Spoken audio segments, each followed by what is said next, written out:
Vamos então com a primeira informação, vamos falar sobre o desbloqueio que aconteceu no início da tarde de hoje na estrada do Belmont. Manifestantes haviam fechado o acesso para a saída e entrada de caminhões. Pela manhã, os moradores do Belmont acordaram com a estrada bloqueada no início do bairro Nacional e próximo das empresas distribuidoras de combustíveis por manifestantes pró-Bolsonaro que não aceitam a vitória do presidente Luiz Inácio Lula da Silva, pois alegam fraude na eleição. Dezenas de pessoas que saíram de outros bloqueios desfeitos pelas forças de segurança, como Candeias, Jaci Paraná e outros, se reuniram para manifestar sua insatisfação, mas como ocorreu nas rodovias que estavam obstruídas, policiais militares, sob o comando do coronel Amorim, foram ao local para iniciar um diálogo e liberar a via, já que havia uma ordem do Ministério Público Federal sobre o assunto, e os dois lados chegaram a um entendimento. Nós conversamos, explicamos a eles sobre as determinações tanto judiciais quanto legais, entenderam a nossa motivação sobre a não proibição do direito de ir e vir das pessoas, e aqui foi assegurado mais uma vez esse direito de quem quiser passar, pode passar. Não foram retirados do local onde estavam, foi explicado a eles sobre essas questões, entenderam o recado que foi passado pela corporação, que está cumprindo também o seu dever constitucional, e aqui obviamente nós não tivemos problema, assim como no resto do estado, não foi necessário em instância nenhuma o uso da força, e a gente conseguiu fazer a desobstrução da via de forma pacífica. Fomos conversar com os participantes do movimento, mas eles preferiram não falar. Alguém aqui do comitê gostaria de conversar com a gente? Alguém dos manifestantes gostaria de conversar com a gente? Não adianta conversar. Até o final desta reportagem, a via continuava liberada para o tráfego de qualquer veículo na estrada do Belmont. E agora, no final do dia, o Ministério Público de Rondônia, por meio de seu Procurador-Geral de Justiça, Ivanildo de Oliveira, expediu uma recomendação para que o governo do estado adote as medidas necessárias para pôr fim à onda de manifestações que vem acontecendo em vários municípios e estradas desde o último domingo, o dia da eleição.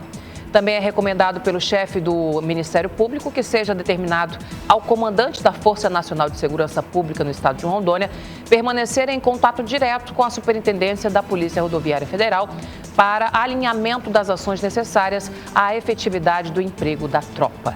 E o último ponto de bloqueio que ainda ocorria no dia de hoje em Vilhena já foi liberado agora no início da noite. E Everton Leone, a gente quer se solidarizar também aos jornalistas da Rede Amazônica, o André Felipe e o Juan Gabriel, que hoje foram hostilizados durante as manifestações que aconteciam na estrada do Belmont. A viatura da reportagem foi danificada, o equipamento de trabalho, a câmera foi danificada e os dois jornalistas da Rede Amazônica foram ameaçados durante todo o tempo que ficaram lá fazendo o trabalho de cobertura. Pois é, nós chegamos a comentar esse assunto hoje ao meio-dia no Papo de Redação.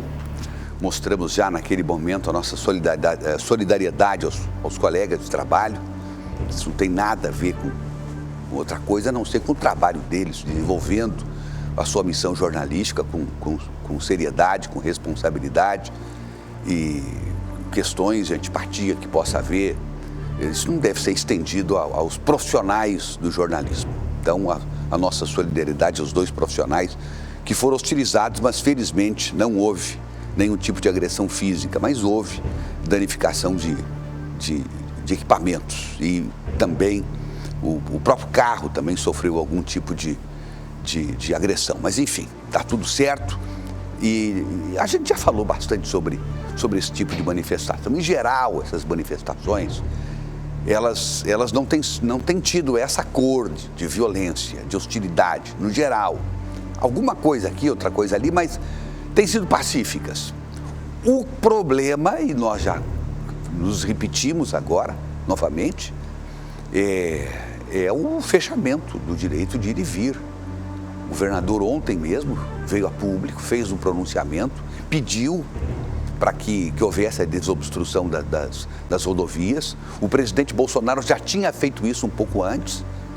Então não se pode aceitar que se fira a nossa Constituição, especialmente daqueles que tanto propagaram que o presidente Bolsonaro agiu o tempo todo, como diz ele, dentro das 4 linhas da Constituição.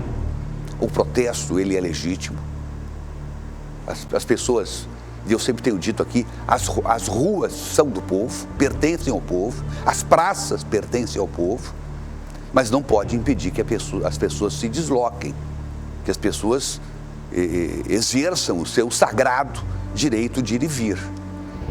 E isso ainda causa prejuízos à própria economia. Nós já temos aí registros em outros estados de que aconteceu falta de combustível em postos, desabastecimento de supermercados, de hortifrutigranjeiros e assim por diante.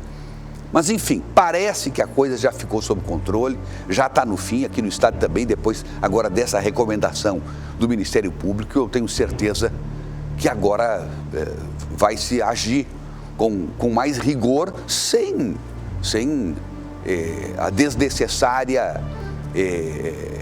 uso de ações mais violentas para coibir tudo isso. Eu tenho a impressão que é usar força moderada. A Polícia Rodoviária mesmo tem dialogado muito, conseguiu muitas vitórias de desobstrução na base do diálogo, e esta tem sido, inclusive, o porta-voz da Polícia Rodoviária Federal tem dito que a arma mais preciosa que eles têm é a arma do diálogo, e eles conseguiram muitos resultados. Em alguns lugares não, mas enfim, nem todo mundo é igual. Mas eu tenho a impressão que há outras formas de fazer protesto, e isso o povo brasileiro sabe fazer. Não precisa, se sentiu lesado de alguma forma, não justifica-se usar de meios equivocados.